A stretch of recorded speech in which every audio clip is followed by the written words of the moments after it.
Hi. Hello అండి. అందరూ ఎలా ఉన్నారు? బాగున్నారా? నేనైతే చాలా బాగున్నానండి. మీరు ఎలా ఉన్నారో కామెంట్ చేయండి. అలాగే వీడియో చూసే కంటే ముందు ఒక చిన్న లైక్ ఇచ్చేసి కంటిన్యూ చేయండి.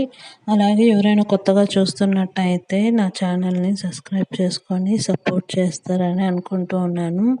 ఇక్కడ ఏంటంటే ఈవినింగ్ పిల్లలు స్కూల్ నుండి వచ్చారండి. నాకు అస్సలు ఓపిక లేదనమాట. అందుకోసం బయట నుండి ఇంకా సాయంత్రం 6 గంటలకి అలా షాప్ దగ్గరికి వెళ్ళి వస్తూ బజ్జీలు అయితే తీసుకొని వచ్చాను. ఇంకా అవైతే ఇంకా పిల్లలకి పెట్టి నేను కూడా టేస్ట్ చూస్తూ ఉన్నానండి.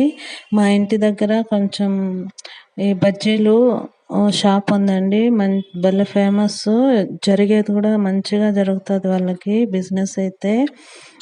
20కి వచ్చి 3 పీసులు ఇస్తారనమాట. 3 పీసులు నేను 60 రూపాయలు తెచ్చాను. ముగ్గురు ఉన్నాం కదా, రెండు పీసులు లెక్క ఇంకా తెచ్చుకొని ఇంకా నేను బాబు అయితే తింటూ ఉన్నాము. పాపనైతే రమ్మన్నానండి, ఆడుకుంటూ ఉంది కింద పిల్లలతో. అయితే సరే వస్తానని చెప్పింది. సరే ఇంకా బజ్జీలు వేడిగా ఉన్నప్పుడు తింటే బాగుంటాయి కదా అని మేమిద్దరం అయితే తినేస్తున్నామండి. 20 రూపాయలకి 3 పీసులు, అలా 40 రూపాయలకి తెచ్చా 6 పీసులు వచ్చాయన్నమాట. ఇంకా వేడివేడిగా ఆనియన్స్ కట్ చేసి మంచిగా మధ్యలో పెట్టి ఇస్తారనమాట బజ్జీలోకి. అక్కడ భలే జరుగుతుందండి బిజినెస్ అయితే. వాళ్ళకి 2 చేతుల బదులు 4 చేతులు ఉంటే బాగుండు అనిపిస్తుందో ఏమో నాకైతే. ఆ బిజినెస్ చూసి చాలా కళ్ళు తిరిగిపోయాయి అన్నమాట. ఒక్కొక్క షాపు తీరా అలా ఉంటుందండి.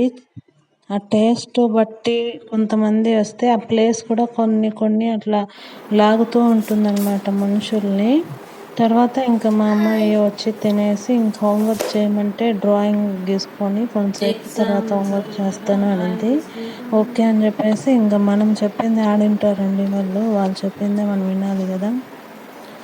సరే అమ్మా, నీకు ఏది ఇష్టం అది చేసేసి తర్వాత హోంవర్క్ ఫినిష్ చేయి తల్లి అని చెప్పాను. ఓకే అనేసి ఇంకా అది ఏదో బాక్స్ మీద బొమ్మలు వస్తాయి కదండి టీవీలో, అదేదో ఉంటే దాని మీద దాన్ని చూసి గీస్తుందన్నమాట. ఇంకా బాబు అయితే ఇంకా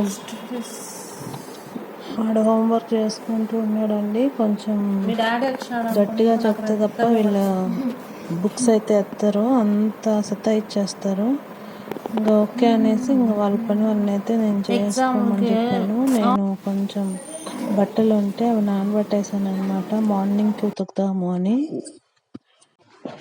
ఒక 6 గంటలకి అలా నానబెట్టేస్తానండి. మార్నింగ్ లేచి ఉతికేకి మంచిగా ఉంటుంది, తొందరగా అయిపోతుంది. బ్రష్ చేయగిన అవసరం కూడా లేదండి. ఊరికే అలా కుసిమి జాల్సి నీళ్ళల్లో ఆరేస్తే చాలు.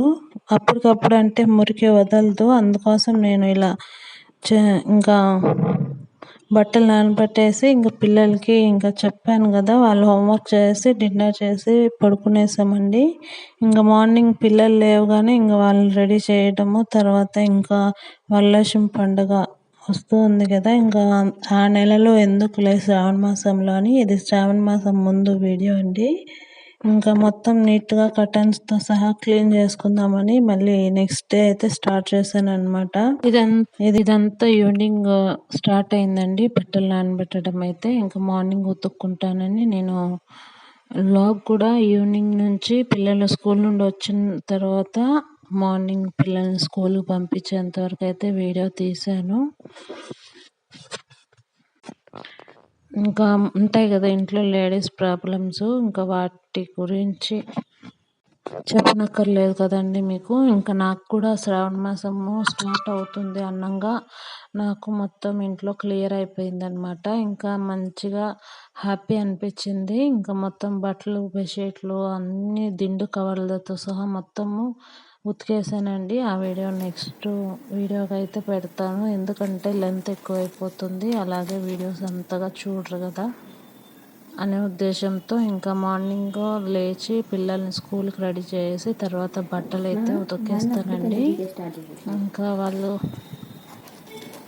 చిన్నప్పుడైతే నేను హాస్టల్లో పెరిగానండి. నాకు బుద్ధి వచ్చినప్పటి నుంచి అమ్మ వేసేది. తర్వాత 7th నుంచి హాస్టల్లో వెళ్ళడం వల్ల 2 జుట్లు నేనే వేసుకోవాల్సి వచ్చిందండి. నాకు మా పాపకి తల దూయినప్పుడల్లా ఆ మెమరీస్ అయితే గుర్తుకొస్తూ ఉంటాయి. మీలో ఎంతమంది హాస్టల్లో ఉన్నారా?